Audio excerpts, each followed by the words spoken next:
বলেন ওয়াতুরি সিনিন। আল্লাহ পাক বলেন দ্বিতীয় নম্বর আয়াতে, তুর পাহাড় যেখানে সিনাই পর্বতের কসম, ওই ফলের ডুমুরের তিনের জাইতুনের কসম। দুইটা এখানে কথা, একটা হচ্ছে ফলের কসম, দুই নাম্বার হচ্ছে সিনাই পর্বতের কসম। সিনাই পর্বতটা কোথায়? সিনাই পর্বতটা হচ্ছে মুসা আলাইহিস সালাতু সালাম যখন নাকি আল্লাহর সামনে নিকট করার জন্য, আল্লাহর দিদারের জন্য গিয়েছিলেন, আল্লাহকে সাক্ষাৎ পাওয়ার জন্য, সেই জায়গার নাম হচ্ছে তুরি সিনিন। ঠিক কিনা? সেই জায়গাটা কোন দেশে? মিশরে। মাশাআল্লাহ, আমার বাড়িতে অনেক কিছু মাশাআল্লাহ উত্তর জানেন, আর আমরা শিক্ষিত মানুষ তো এই জন্য জানেন, আলহামদুলিল্লাহ বলেন।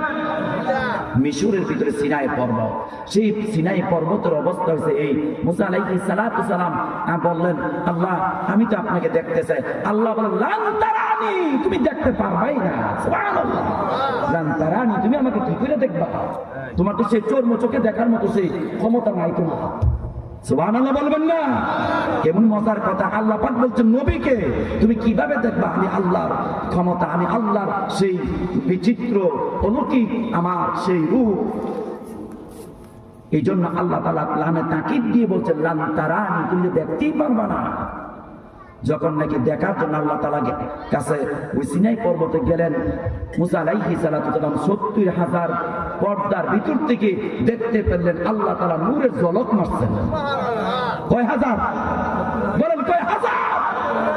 ৭০,০০০ পর্দার ভিতর থেকে শুধুমাত্র একটু ঝিলিক দিয়েছেন, বিদ্যুতের বারাক শব্দের মতন একটু ঝলক দিয়েছেন। এর ভিতরে মুসা আলাইহিস সালাতু সালাম অচেতন হয়ে বেহুশ হয়ে পড়ে গেলেন।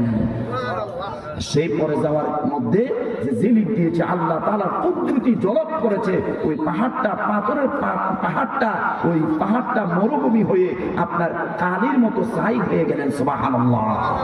সেই ছাইটার নাম হচ্ছে সুরমা। কি বলেন? কি সুরমা দিতে পারবেন তো আপনারা? সুরমা দানি ব্যবহার করতে পারেন? আলহামদুলিল্লাহ করতে পারবেন। এটা মুসা আলাইহিস সালাতু সালামের সুন্নাহ। এই সুরমা দানি ব্যবহার করবেন। মা বোনেরা, আমার ভাইয়েরা, মৃত্যুর পরে কয়েকটা কাজ আমরা করবো, পারবো? বলেন, মুর্দারের জন্য পারবো? আমাদের দেশে তো এগুলি কম হয়। এক নাম্বার, মৃত্যুর পরে মাইয়েতের চোখের মাধ্যমে গোসলের পরে আপনি সুরমা লাগাইয়া দিবেন, সুরমা দানি দিয়া। দুই নাম্বার, মৃত্যুর পরে ওই লাশের উপরে আতর দিবেন। পারলে কোনো আলেম থাকলে, শিক্ষিত আলেম, ওই কাপড়ের উপরে কিছু দোয়া কালাম আছে, দোয়া কালাম লিখে দিবেন।